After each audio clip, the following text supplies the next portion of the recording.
What are you sick of people trying to convince you is great? Story 1. Cheap mass-made stuff on TikTok Shop. I heard someone say it's like when people used to be addicted to the shopping channels on TV and had spending addictions to whatever crap was being sold on there. Now it seems even more socially acceptable to have a shopping addiction on TikTok Shop. Story 2. Love Island. Everything I see from it is insufferable, and every time it's on, I get people telling me I should watch it. I cannot think of anything worse. Just dull, vain people being vain. I don't see the appeal. Same with most reality shows, to be honest. Story 3. Anime. I cannot stand the Japanese tropes and their obsession with schoolgirls. Before you say it, I know not all animes are based around schoolgirls. The whole thing just feels icky to me. Also, the sounds they make, especially all the over-the-top exclamations, and that some characters' entire shtick seem to revolve around screaming every word.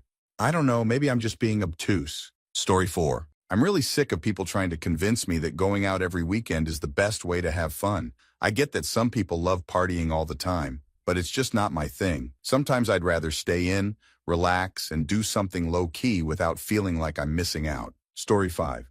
Avocados, I hate them, full stop. I do not like them sliced. I do not like them diced. I do not like them in a sauce. I do not like them from my boss. I do not like them in a bowl. I do not like them on a casserole. I do not like them in guacamole. I do not like them no matter what you say. Story 6. Having a goal in life. I'm sorry, but why is it that since being a kid, people ask me, what do you want to become? What's your goal in life? What job do you want? Like, stop asking, I don't care. And people tell me you won't go far without a clear goal. If you can't envision a finish line, you'll never cross it. I'm now more educated, better off, and in a better place than most of my peers. I'm currently studying for a second degree and have tons of resources to use. I still have nothing I want. I just want to be able to survive and afford my lifestyle, which going with the flow and adapt. Any job will do as long as I stay alive. Stop pushing the idea that people need a goal or preferences or plans to succeed down my throat. It's annoying. I like nothing and will go where it's convenient at the time. I don't want or need a flowchart for my life to find success. Story 7.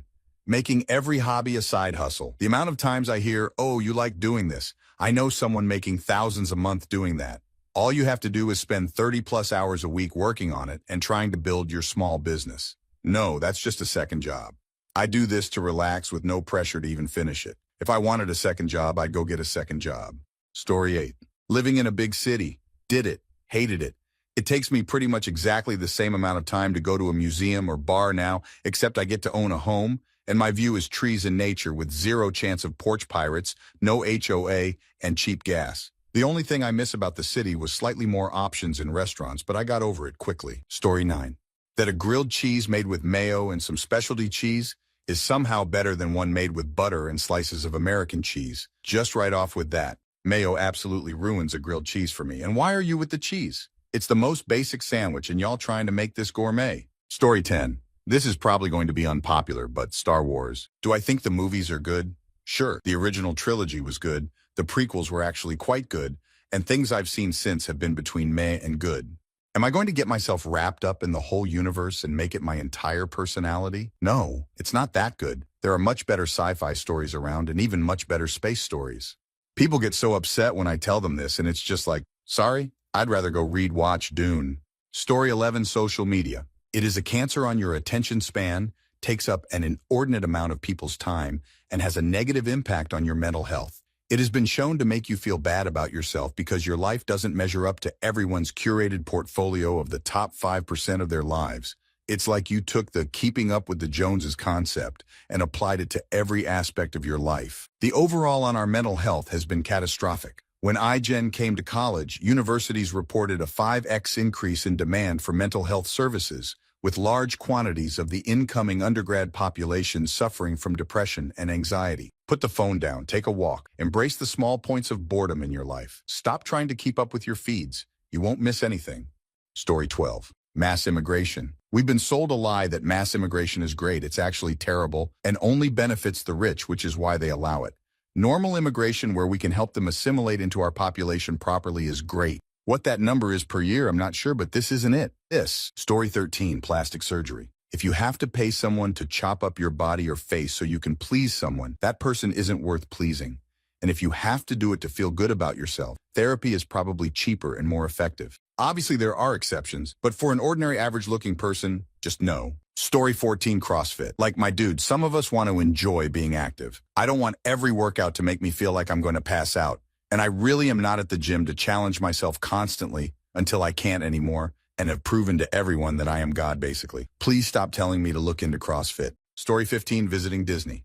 Went with my son and wife, felt an initial bit of nostalgia because I'd been there at age 5. This quickly morphed into crowded 1-hour waits in line for a basic ride, subpar food, and very high prices, from parking to admission to everything in the park. I think my son was able to get on 5 or 6 rides at most in the roughly 8 hours we were there, figuring in time for walking, eating, shopping, etc. Happiest place on earth, or an expensive ordeal that most sane people would choose to avoid. Legoland was better by far. Story 16, traveling. I spent 26 hours on planes one time, no desire to do it again. Usually it's some broke college student that just wants to see the world and find myself on some pseudo-spiritual journey to tourist traps for Instagram photos. Like, really, Madison, did you really go from working part-time at Hardee's to traveling through Norway and not expect us to assume your parents funded this whole early 20s crisis? Story 17. Putting your kids in sports that takes over their and your lives. We tried it, and the team experience can be valuable, but absolutely nowhere near as valuable as sitting at a diner table together. Kids having home time to recover from already overly busy lifestyle is essential. Story 18, TikTok. Oh, but there's so many funny content creators. Yeah, you used the phrase content creator unironically. That was your first mistake. And there are so many great recipes and cooking videos. Ah, yes, the white suburban Sam who poaches chicken titties in plain water before placing them in a crock pot and adding 5 pounds of cheese, 10 envelopes of ranch seasoning, and 12 sticks of butter, topping it off with raw pasta and canned mushrooms. Yummy. No thanks, I think I'm just going to let age rot my brain naturally. No need to speed up the process. Story 19. Having kids and/or a partner. I don't want kids. I'm happy with not having another person to have to think about and stress over. I don't want to take care of another being for life. I don't want to have to spend time and money on someone else, whether it be a kid or a partner. I just want to live alone with my cat, have work that maybe I don't find completely dreadful, and collect Marvel stuff /comics/play games. Story 20, yoga meditation. I'm sure it's great for some, but I'm so sick of it being presented as a fix-all for everything. I had a doctor told me to meditate to fix my problems. Turns out I had a brain tumor releasing excess cortisol into my body that, unfortunately, meditation couldn't fix. Story 21, winter cold. I'll take my 40-degree days 365 days of the year. People always say they love winter, and then when winter comes, they're rolled up in blankets like a human burrito next to a heater fireplace, watching shows all day. Well, if you like it so much, go the outside and enjoy the freezing weather, US. Meanwhile, when summer comes, you can go hiking, go to the beach, go backpacking, camping, and so in. Unlike winter, summer is actually a functional season. Story 22. It'll sound bad, but here goes. All the sacrifices for a healthy lifestyle. Cut out all sugar. Let me at least eat a donut once in a while. Exercise every day or every other day. Gyms are expensive and it's too hot outside. Plus, I'm already tired after work and just want to do my hobbies. Story 23, sushi and sashimi. It's all a bundle of overwhelmingly bland and cheap ingredients served in tiny portions and sold at a huge markup. The food tastes so unremarkable that you have to add soy sauce, ginger, wasabi, etc. to make it taste of anything. The number of times a workmate or date has said, "Next time we have to try the sushi at Venue X, it is so good." And each time I've ended up going and keeping one eye on the bill while thinking, yeah, you can really taste the cucumber and the boiled rice. Story 24, living in a house with no pet large spiders. Large pet spiders eat other smaller spiders, flies, and possible cockroaches. Most pets don't even work to live with their owner, yet these poor guys are vilified for pest control services in return for boarding in a corner of my house. Story 25, Costco. I am one person who lives alone. I don't buy in bulk. I lived in Europe for the last 15 years before moving back to the US. I don't need an 8-pound jar of mayonnaise or a 5-pound bag of potato chips. I am used to smaller spaces and shopping more often. I don't mind it. I understand that these things are cheaper by the unit price. I see the value for a family. I just don't need it myself. I don't enjoy the warehouse environment. It makes me anxious. I don't want to purchase random pieces of clothing or jewelry or have someone shove samples at me. I just find the whole experience to be really off-putting. Yet people are always trying to convince me how wonderful it is. Story 26, Costco. People around here are obsessed, so I finally went and hated it. The prices weren't that great, especially when you factor in the membership cost. There were no products that I couldn't live without. And the whole warehouse feel was just not for me. Story 27, quality of TV and movies. After the writer's strike, I see even more of a difference on average for the small amount of good quality shows and movies compared to the abysmal ones. Sorry, I have higher standards, I guess, but no, I will not be watching Venom 3 or Agatha all along based on what is clearly low-effort content. Story 28, anime. I've watched, and I don't have a problem with people who do watch it. It's just not my style. I tried it, and I didn't like it. Whenever anime comes up pretty often, they're always trying to tell me, oh, you just didn't get to the good part yet. Or you probably just watched the wrong anime. Like, I don't have any problem with you watching it, but I'm not interested. Story 29, sports. It means nothing to me at all. I don't care. Years ago, I saw a comedy short that took place in an office. A guy walks up to another guy's cubicle and asks the one sitting there if he saw the new Marvel movie. The sitting guy says no, but is engaged in listening about the film and the enthusiasm the comic book dude has. Another guy walks up, hears the conversation, and makes some condescending comment to belittle the Marvel fan, and so the comic book guy leaves.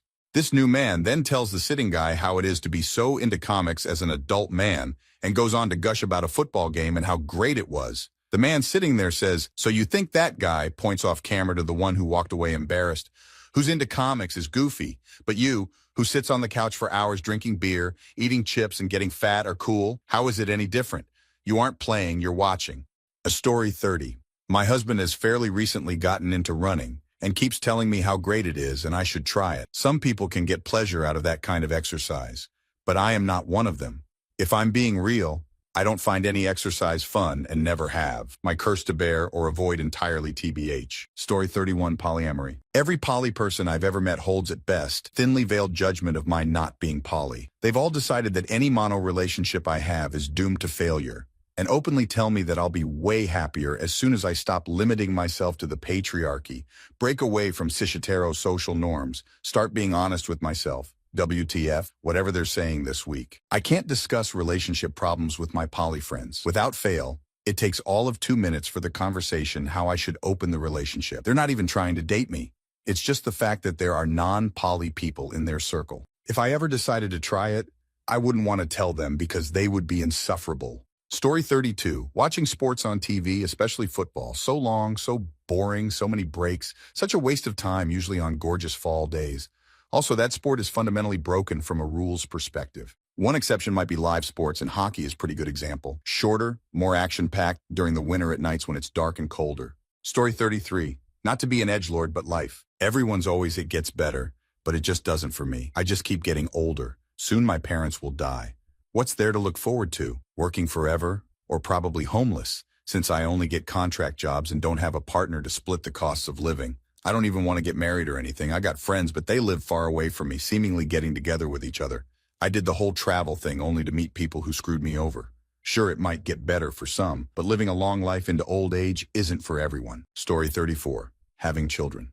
It's always the parents who seem the most miserable who try to convince me that raising children is the most beautiful, amazing, rewarding, fulfilling thing in the whole world. I'm sorry, but the rewards of raising a child aren't worth it to me. I'll stick with my quiet, clean house, my financial stability, my freedom, and sleep as much as I want, whenever I want. And no, I won't regret my decision, thanks. I'm very happy being the fun auntie. Story 35, subscriptions for everything. I'm not sure why companies have started thinking it's a great idea, but it's got to be the worst practice to take off. The best example I've got is a sleep tracker app that I paid for a few years ago. That is now pushing me to subscribe monthly for the features I already have access to. Story 36, beer. I'm 40 now before anyone says my palate needs to mature or something like that. I'm a 40-year-old dude. I'm not a big drinker. Sometimes I'll go years without drinking, but I have drank, gotten drunk. I've experienced everything there is to experience with alcohol. So this really just comes down to taste. I just think beer sucks. I used to think it was gross. Like people would make me try different beers just to see my face scrunch up in disgust. Now my wife will ask me to try a beer to see if she can finally change my mind. And I'll take a sip and tolerate it, but honestly, I don't get how people can drink an entire beer, let alone numerous ones throughout the night. The only thing I can think of that would make beer somewhat tolerable is if I had it with a pretzel IDKY. But in my head, taking a bite of a pretzel and then taking a sip of beer and letting the two mix together in your mouth sounds like it would make sense. But I haven't tried it. I don't want to ruin a tasty pretzel, just in case. Story 37. Working. There's no amount of bull you can throw my way that'll ever convince me that humans are supposed to function like this. I work and I do good work, but only because I want to stay alive, healthy. The hoop jumping, bureaucracy, and anti-individual policies of all these companies should be enough proof that working has a different meaning today. A person can show up to a place, do the job perfect, and get in trouble because he doesn't want to play the company team games. Give me the money that I just earned and go home. Story 38 Souls likes. Don't really care about the challenge in single-player PvE games versus AI-controlled enemies. If I want something hard, I'll play PvP versus human opponents.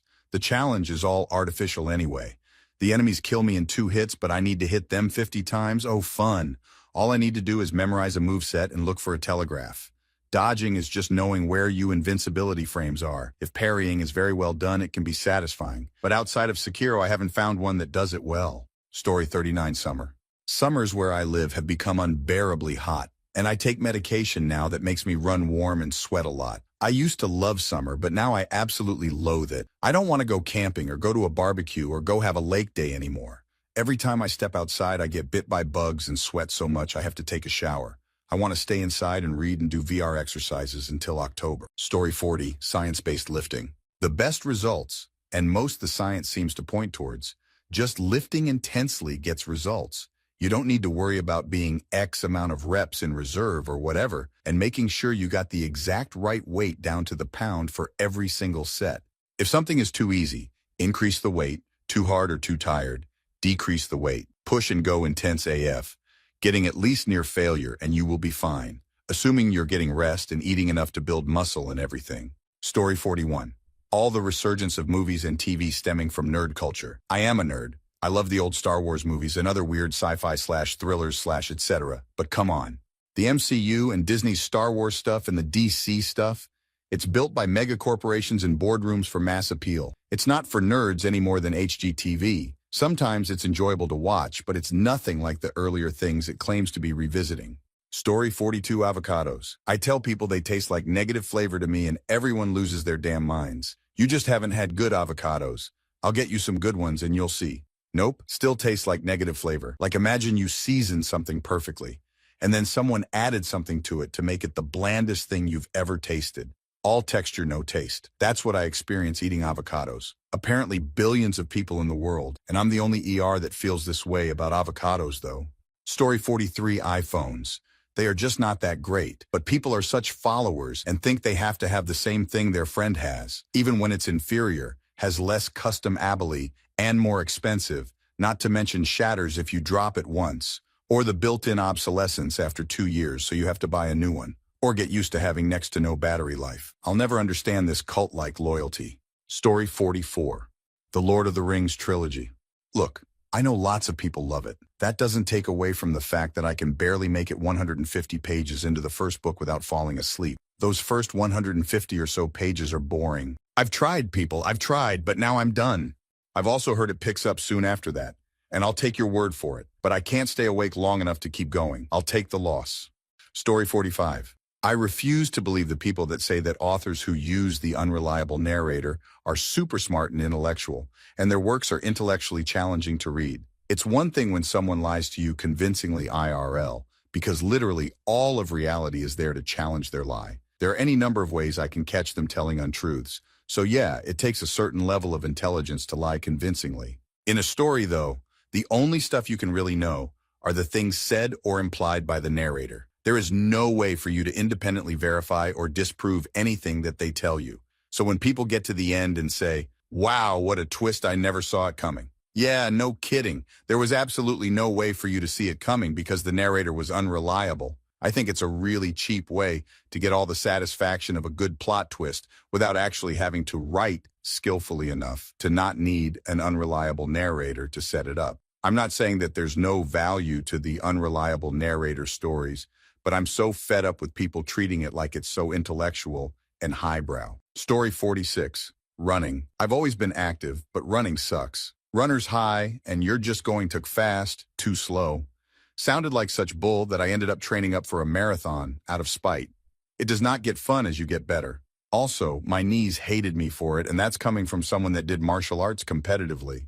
Story 47. Those meal kit services. I understand the appeal and the use for a lot of people, but I'm someone who actually enjoys cooking. and I like to go off recipe, changing the balance of spices, for instance, or adding extra veggies that I have on hand, etc. To me, they take the fun out of cooking, plus the amount of packaging is unhinged. Yet I've seen them marketed so aggressively both online, actual ads and YouTube-sponsored content, and people I know IRL raving about it. I'm not the intended demographic, but I'm now intentionally avoiding them out of spite. Story 48. Marriage. I've had a few friends that have been financially crippled because of divorces, and they were in relationships that seemed solid as a rock, and I could never fathom their marriages not working out for them. Also doesn't help that I've seen both parents go through multiple failed marriages. I'm totally content being in happy long-term relationships, but as soon as my partner makes marriage an ultimatum, the relationship is over. Also kids. I get they're awesome for some, but I'm good. Story 49. Definitely in the minority here as an OL. I've tried it multiple times, too many in my opinion, and never enjoyed it.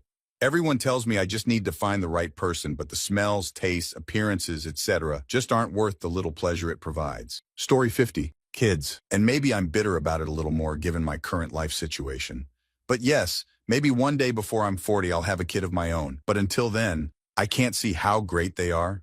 At this point, it'd just be something else I'd have to deal with. I'm educated and have a decent job, but a kid would be nothing more than something I'd have to shove money at and look after in today's world. I'd be an absolute manic mess as a mom. Story 51. Jedis. They're absolutely horrible people. All they had to do to keep dear little Anakin on the supposed good side of the Force was to buy his mom and bring her to Coruscant or set her up on Tatooine and let Anakin visit her, like once ever. What's with all the children and no parental oversight, Jedi? Mighty weird. Story 52. Exercise. People always tell me that you'll feel amazing after working out. No, I won't. I'll do it because I need to, not because I feel amazing after the fact. People think everyone gets the same runner's high, and that's a load of crap. This isn't to say exercise is bad for you. Obviously, I know the benefits. I'm tired of it being the one-size-fits-all solution to everything, though. It is not the solution tie everything for everyone, and that's okay. Story 53. College. The rich students get to party and throw away their tuition. The sports students get fat scholarships and the adoration of the staff. And the average student gets to flounder in extreme debt and unrealistic expectations until they either break or receive a subpar reward for years of hard work. Story 54. Ozempic for weight loss. Ozempic for anything other than what it was originally intended to be used for, which is diabetes. The amount of people that flock to this medicine because supposedly it helps one lose weight, it's mind-blowing to me. The majority of the people don't even have any medical condition, they are just lazy. Then they made that drink. I believe it's called Celsius. It has some of the same ingredients that Ozempic has. If they can't get medicine, they are drinking that as if they are going to lose a pound a can. I'm not bragging by any means, but I lost about 100 pounds simply by changing my lifestyle habits like not eating processed food, exercising, self-discipline. It was really hard, but worth it. I didn't even have a gym membership. I used the outdoors. I live in Ohio, so I had to be indoors during the winter, but that's besides the point. Everyone always asked me, "What's your secret?" My answer, hard work and dedication. I grew to love it as I was rewarded with self-esteem, better health, etc. People will do anything to get around putting in effort. BTW before anyone comes after me on the matter. I'm not talking about people who have medical conditions that cause weight gain or make it hard to lose weight. Story 55. Tattoos. I don't have any and don't think I'd ever really go get one. But what really annoys me is how everyone with tattoos freaks out when they realize I don't have one. They try to convince me that I have to get one because they're so amazing and addicting. I know so many people that regret what they got tattooed on them. It just makes me laugh. Story 56. Parenthood. Having your ducks in a row with good money and a good spouse doesn't always mean you're qualified to be a parent. It's a paradigm shift.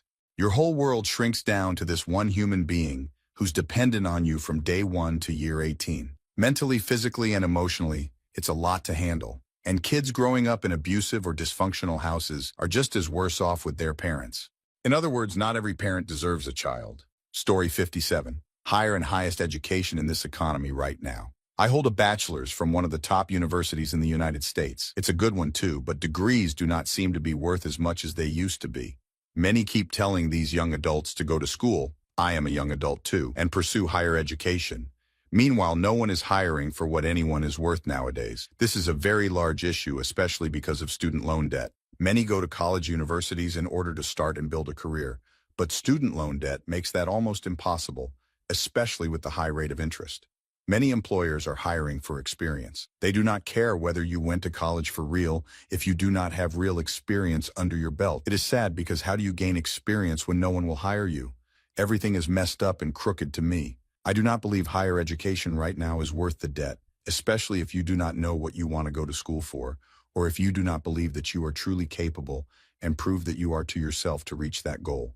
This is my personal opinion. If I could do it all over, I'd take a few classes at a community college from here and there, all the while working at a solid job, no matter how large or small, as long as it's enjoyable to me, as I learn more about myself and interest in order to get my foot in the door and then let education blast me through it, personally. Story 58.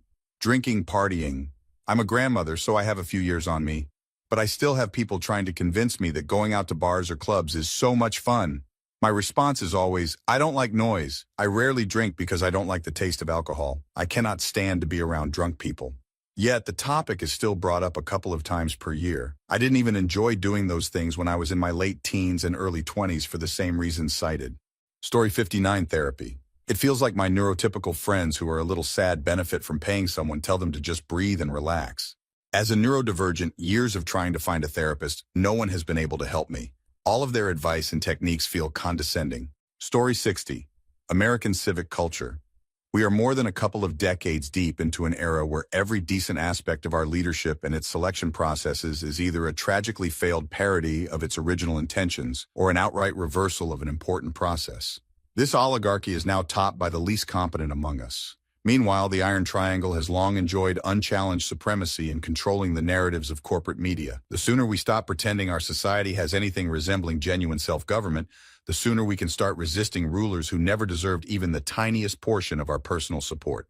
Story 61. Whatever the latest and greatest new TV series is, we don't have a television in our household and we are quite happy with it. If there is something any of us really wants to watch, then we'll watch it on a laptop or whatever. But the idea of just sitting down for a period each day, just to watch television, is something that we just do not do.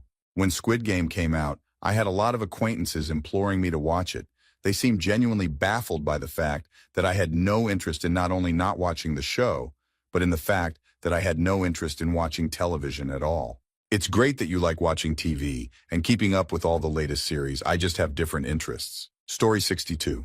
That owning and driving a car =, convenience and freedom of travel. For me, it's the opposite. Having a car required me to pay for gas, maintenance, insurance, tolls, tickets, fighting for parking spots, risks of auto accidents, being stuck in soul-killing traffic on my commute, etc. People argue it's more convenient than mass transit, as you can go anywhere at any time, but to me, the car is a burden in that you'll find yourself against traffic lights, congested roads, delays from construction or accidents, and so on. And on top of that, you still need to find parking at your destination, hoping you won't get towed or have your car damaged in a drive-by. And who likes getting a breakdown/flat tire out on the road? I now enjoy mass transit in that I don't need to worry about all the crap mentioned above. I love getting off my train and walking to my apartment, seeing people double parked waiting for a parking spot to open up. You don't own a car, the car owns you.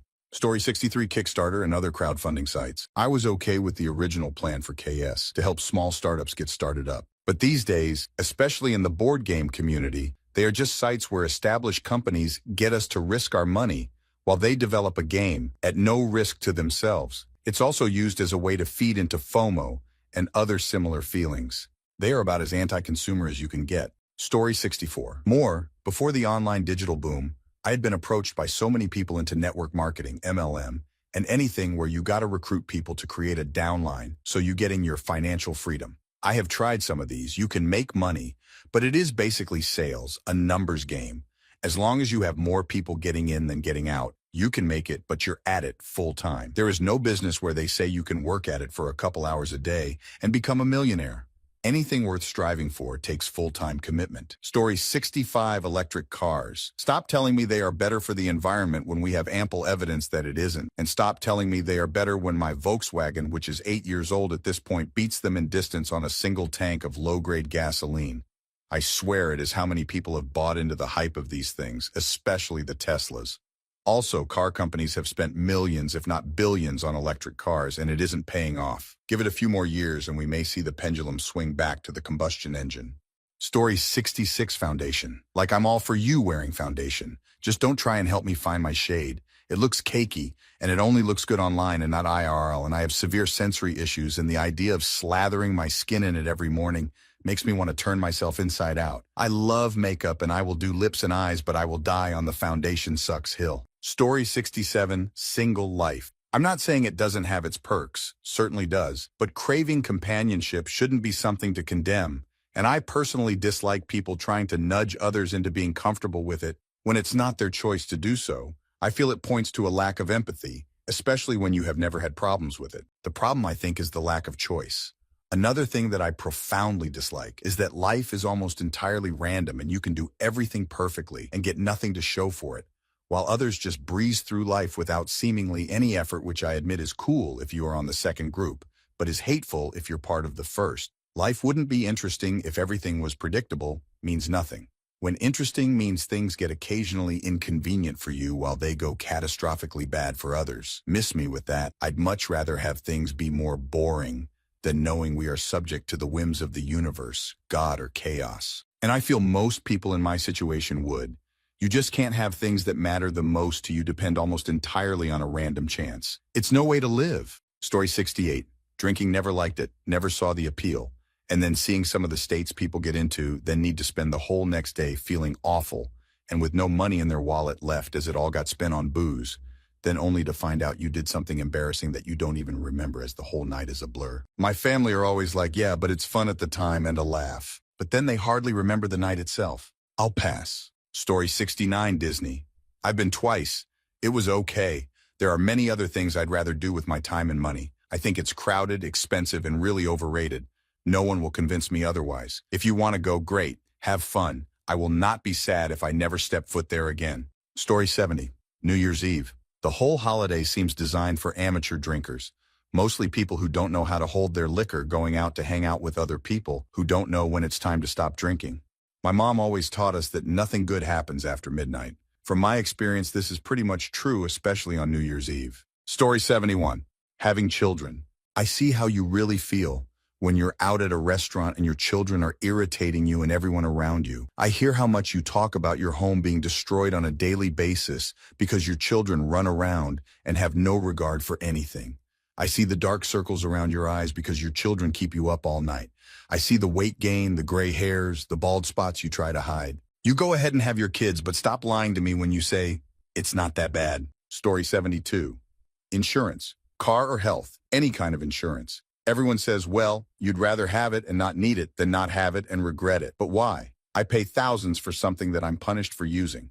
And with healthcare costs, it doesn't matter if my bill is $100K or $10K. I can't pay that bill either way, so insurance will never benefit me ever. It's a Ponzi scheme that, for car insurance at least, we've made it illegal not to be a part of. It's goddamn criminal that insurance companies are allowed to own us like this. Story 73. So it doesn't matter what they're trying to convince me is great, but if their method to convince me involves watching a stream of Instagram or YouTube videos, I just can't. I don't want to pretend to laugh and watch your stuff. This always turns into YouTube video wars, where people just take the opportunity to one-up each other on clips or funny stuff. Just thinking about it stresses me out. Story 74. Having more responsibility at work, as though, yay, you're gaining more responsibility. That's great. Alone is amazing. The problem and dirty secret with that mentality is that the increased responsibility almost never comes with a raise and almost always comes with more stress and less work-life balance. They then make up the worthless excuse, well, you just need to know your priorities and practice good time management from their armchairs while they lay back and relax in their easy, cushy gigs where they can just dump work off on me because I have increased responsibility. You need to learn to be a team player and carry the load or don't take the job. Is another worthless cop out to excuse laziness and willful ignorance to overburdening and underpaying employees. It does no one any good at all and isn't helpful advice in the slightest. You can't live, pay bills, buy groceries and gas, or take vacations to unwind and breathe on responsibility. So as an employer, don't give me more responsibility unless you're willing to pay for it and raise my salary to compensate for the increased workload. A real increase, not a peanuts 1 to 3% increase. Otherwise, leave me to my current job and forget it. Story 75, self-service checkouts. Always queue for ages, then feel rushed. Have to wait ages for age verification, and as well as rising food prices, you now have to do even more work, and people are losing their jobs. Some supermarkets have enough sense to have checkouts open too, so people with only a few bits can go through self-service. My local Sainsbury's doesn't open any tills during peak periods, and you can't add you own bags to the bagging area prior to packing. The few staff they have are rushed off their feet and subjected to constant abuse from people. I'm not a Luddite, and I don't mind using them if I only have a few bits and it's not crazy busy, but if I'm doing a big shop, I'd rather load a conveyor belt and pack my stuff carefully. When I'm paying a few £100s at a time, I'd like to use a checkout. Story 76. Around 90% of popular media TBH. I'm convinced that most massively popular TV shows are only popular because they tap into social mediocrity, the idea that for something to be popular with a majority of people, it has to be watered down for broad appeal, and they become the cool thing to watch. Anytime anyone says, oh, you need to get to episode 5 or season 2, etc., no, the show sucks, and you're experiencing sunk cost fallacy. This also happens in video games all the time. Story 77. The life is great meme. Life is mid, and that's okay. It will get better as long as we're honest about it. I know it's offensive to all you who cling to delusion, usually desperately to avoid remorse, guilt. If we want life to be great, if we want the meme of people are social organisms to carry real merit, we have to establish more human-centric systems of operation. Story 78. TikTok. It's literally sensory overload. Too much loud constantly in your face. Finish a video? Bam! Here's a new one. Songs over content that could easily do without said song. Babbling voiceovers, products in your face for crappy advertising all day long. Nope, nope, and nope. I think I lasted all of 10 mins on that app and just could not. Oh, and celery. Celery is just disgusting, and I swear people to pretend to like it. It's stringy, bitter, and tastes like sewer water. Story 79. Other people, family. It's different if it's your child. But I see every family so co/interdependent. I've seen kids who literally have no idea how to even clean or cook for themselves because either their mom was always there, or they were, but never taught them so they would need them. People who jump at other people's throats for saying anything negative about their family, even though it's true, just because they're related, or the idea of blind loyalty, even if they do something terrible, even to each other because, why, you have the same genes. If you were strangers, you wouldn't take that from someone. I can't believe the lack of skills most people have because their parents barely if gave them anything, and they still feel they owe them. They don't. Story 80. Any TV show. People who try to get me to watch the same stuff they do always push way too hard and actively make me want to avoid the media they are suggesting. To be clear, I do watch TV shows, but I have found that some people are way too pushy with their suggestions. If you're going to ask me every day if I've checked out that show yet, I'm going to put it in a do not interact box and avoid talking to you about it. Story 81. Peanut butter. I grew up around peanut fields. People down south boiled peanuts, put peanuts in chili, had ooey gooey peanut butter sandwiches at school, always ate those chunky M&Ms. It's everywhere. But no matter what people say to me about how good it is, I'm still highly allergic. Story 82. I know people with multiple children who try desperately to convince me that because it's great for them, it'll be great for me too. It doesn't matter how many times I say I can't give birth safely again due to health issues, or that my husband got a vasectomy. It doesn't matter that my kid is happy and healthy with an active social life filled with cousins and friends. Their way is best, and they feel so bad for me and my daughter. Story 83. AI. A true AI is weird, never works right, and steals things from people in order to work at all.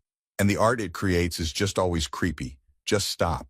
It might have some applications in things like healthcare and science for researchers, but as a useful tool for people, it's a joke that won't ever be a reality for the most part. Then there's things companies keep branding as AI, but turns out it's either the same